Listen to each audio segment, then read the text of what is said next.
ఇంకొక రకంగా చేసే ఆలోచన మాత్రం ఉండదని తల్లిదండ్రులకు ఇటు కళాశాల యాజమాన్యాలకు మేము చెప్తున్నాం. రాంబాబు గారు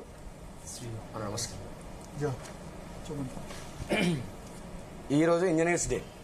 ఇంజనీర్స్ డే రోజు భవిష్యత్ ఇంజనీర్స్ అందరినీ కూడా రోడ్డు పాలు చేసిన ఘనత మాత్రం ఈ రాష్ట్ర ముఖ్యమంత్రి రేవంత్ రెడ్డి గారికి దక్కుతుంది. ఇంతకుముందు మానవత రాయ్ అంటున్నాడు, అంటే గత ప్రభుత్వం చేసిపోయిన పాపమే మా ప్రభుత్వంలో 2,500 కోట్లే ఉన్నాయని చెప్పేసి అన్నాడు. కానీ రేవంత్ రెడ్డి గారు అప్పుడు పీసీసీ చీఫ్ గా ఉండి ఎన్నికల ప్రచారంలో ఏం చెప్పిండు, ఈ ప్రభుత్వం ఈ దొరల ప్రభుత్వము, ఎస్సీ ఎస్టీ బీసీ మైనార్టీ పిల్లలు చదువుకోవడం వీళ్ళకి ఇష్టం లేదు, గొర్రెలిస్తుండు బర్రెలిస్తుండు పందులిస్తుండు, కానీ మేము మాత్రం చదువు చెప్పిస్తామని చెప్పిండు. మొన్న వాళ్ళు ఉస్మానియా యూనివర్సిటీ పోయినప్పుడు కూడా ఏం చెప్పిండు, 3,04,000 కోట్ల రూపాయల బడ్జెట్ ఉన్నది, దీనిలో 40,000 కోట్ల రూపాయల బడ్జెట్ ని నేను ఓన్లీ విద్యారంగానికే పెట్టినా అని చెప్పిండు. మరి 40,000 కోట్ల రూపాయలలో 8,500 కోట్ల రూపాయలు చెల్లించడానికి వీళ్ళకి ఏమైతున్నది? 1,200 కోట్ల రూపాయలు రిలీజ్ చేస్తామని అంటున్నారు. టోకెన్లు ఇచ్చిన వరకే రిలీజ్ చేస్తామంటే మరి 8,500 కోట్ల రూపాయలు ఎవరు రిలీజ్ చేయాలి?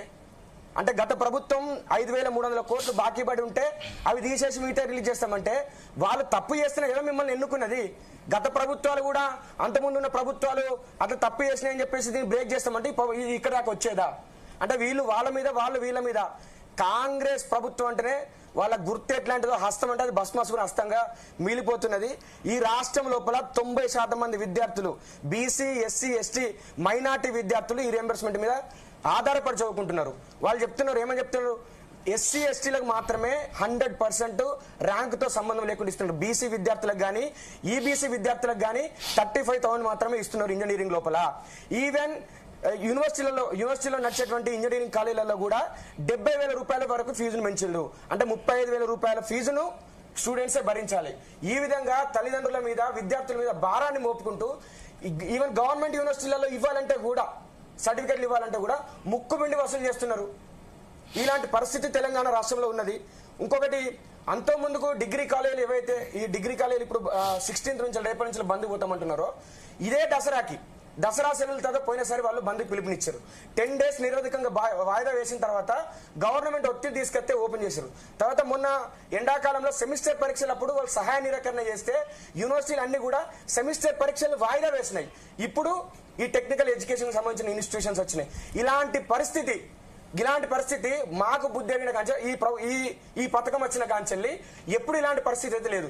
8,500 కోట్ల రూపాయలు ప్రజల ధనంతో పరిపాలించేటువంటి ప్రభుత్వాలు ఆ ప్రభుత్వం మీద ఈ ప్రభుత్వం మీద ఆ ప్రభుత్వం నెట్ వేసుకొని మధ్యలో స్టూడెంట్స్ అందరినీ కూడా రోడ్డు పాలు చేస్తున్నారు. విద్యార్థులందరూ కూడా మాకు స్కాలర్షిప్లు కావాలి, రియంబర్స్మెంట్ కావాలి.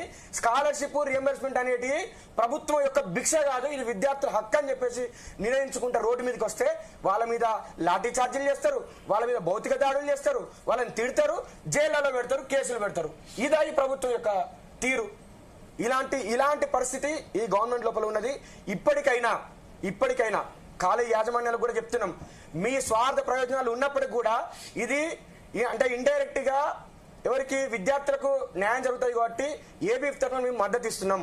కానీ ఏదైతే మీరు 1,200 కోట్ల రూపాయలు అని చెప్పేసి అని అంటున్నారో, 1,200 కోట్ల రూపాయలు ఇస్తేనో, లేకపోతే దీనిలో ఉన్నటువంటి కొన్ని యాజమాన్యాలు కాంగ్రెస్ పార్టీకి అనుకూలంగా ఉన్న యాజమాన్యాలు గ్రూపులుగా విడిపోయో, లేకపోతే ప్రభుత్వం యొక్క ఒత్తిడికి ఏదైతే విజిలెన్స్ తనిఖీలు ఆ తనిఖీలు ఈ తనిఖీలు అన్నప్పుడు ఒత్తిడికి తలొక్కి మీరు గనక మళ్ళీ దీన్ని విరమించుకుంటే విద్యార్థులకు ద్రోహం చేసిన వాళ్ళు అవుతారు.